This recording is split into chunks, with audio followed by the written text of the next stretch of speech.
ଦହିହାଣ୍ଡି ଭଙ୍ଗା ପରେ ଉଦ୍ଯାପିତ ହେଲା ଲାଞ୍ଜିଗଡ଼ ଦ୍ୱାରା ହାଟ ପଦା ପଡ଼ା ସାପ୍ତାହିକ ବଜାର ପଡ଼ିଆରେ ଆୟୋଜିତ 16 ପ୍ରହର ନାମଯଜ୍ଞ। ଲାଞ୍ଜିଗଡ଼ ବ୍ଲକ ଲାଞ୍ଜିଗଡ଼ ହାଟ ପଦା ପଡ଼ା ସାପ୍ତାହିକ ବଜାର ପଡ଼ିଆରେ ମହାବିଷୁବ ସଂକ୍ରାନ୍ତି ତଥା ଓଡ଼ିଆ ନବବର୍ଷରେ ପାଳନ ଅବସରରେ 16 ପ୍ରହର ନାମଯଜ୍ଞ ଆୟୋଜନ କରାଯାଇଥିଲା। ଗତ 3 ଦିନ ଧରି ଅଞ୍ଚଳ ଆଧ୍ୟାତ୍ମିକ ପରିବେଶ ପାଇଁ ଅଞ୍ଚଳ ଉତ୍ସବ ମୁଖର ହୋଇଥିଲା। ଗୁରୁବାର ସକାଳେ ନାମଯଜ୍ଞ ସମ୍ପନ୍ନ ହୋଇଥିଲା।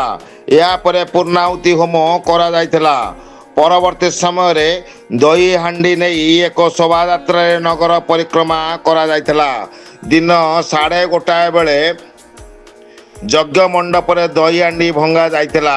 ଏଥିରେ କର୍ତ୍ତା ଭାବେ ପୀତାମ୍ବର ଡମ୍ବିସି, ତାଙ୍କ ଧର୍ମପତ୍ନୀ ଦେବକୀ ଡମ୍ବିସି ଏବଂ ରାଘବ ଗହିର ଓ ତାଙ୍କ ଧର୍ମପତ୍ନୀ ଲୋଚନୀ ପୋଡ଼ ନିଜ ଦାୟିତ୍ୱ ତୁଲାଇଛନ୍ତି।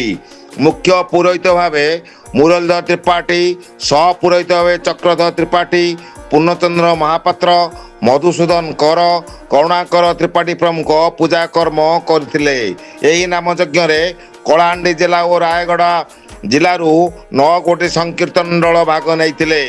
ଏହି ପ୍ରହର କମିଟିର ସଭାପତି ଚନ୍ଦ୍ରମଣି ମହାକୁଡ଼, ସମ୍ପାଦକ ହରିହର ରଣା, ସହ ସମ୍ପାଦକ ରାମଚନ୍ଦ୍ର ବନ୍ଧ ପାରିଆ, କୋଷାଧ୍ୟକ୍ଷ ଲଳିତ ପ୍ରଧାନୀ ପ୍ରମୁଖ ବିଭିନ୍ନ କାର୍ଯ୍ୟ ସମ୍ପାଦନ କରିଥିଲେ। ଏହି 16 ପ୍ରହର ନାମଯଜ୍ଞ ବହୁ ଆଡମ୍ବରରେ ପାଳିତ କରାଯାଇଛି। ହଜାର ହଜାର ଶ୍ରଦ୍ଧାଳୁ ସାମିଲ ହୋଇଥିଲେ। 16 ପ୍ରହର ନାମଯଜ୍ଞକୁ କମିଟିର ସମସ୍ତ ସଦସ୍ୟ ଓ ସ୍ୱେଚ୍ଛାସେବୀ ସୁରୁଖୁରୁରେ ତୁଲାଇଥିଲେ।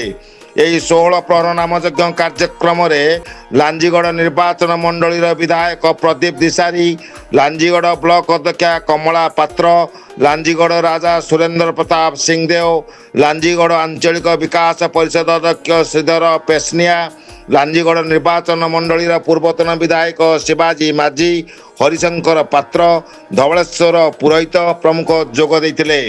ଏହି ସମସ୍ତ କାର୍ଯ୍ୟକ୍ରମକୁ ଲାଞ୍ଜିଗଡ଼ ଥାନା ଆଇଆଇସି ଯଶବନ୍ତ ହିଲାଳଙ୍କ ନିର୍ଦ୍ଦେଶ କ୍ରମେ ଲାଞ୍ଜିଗଡ଼ ଥାନା SI Dolamani Bishi, ASI Balabhadra Gaud, ASI Swarnalata Gomang, Lanjigarh police ଓ ଆଇଆର୍ବି ବାହିନୀ ଶାନ୍ତି ଶୃଙ୍ଖଳା ସହିତ ତୁଲାଇଥିଲେ। ଲାଞ୍ଜିଗଡ଼ରୁ କଳାହାଣ୍ଡି ଜିଲ୍ଲା ପ୍ରତିନିଧି ମହେଶ ପତିଙ୍କ ରିପୋର୍ଟ, ଉତ୍କଳ ଜାଗ୍ରତ ବାର୍ତ୍ତା।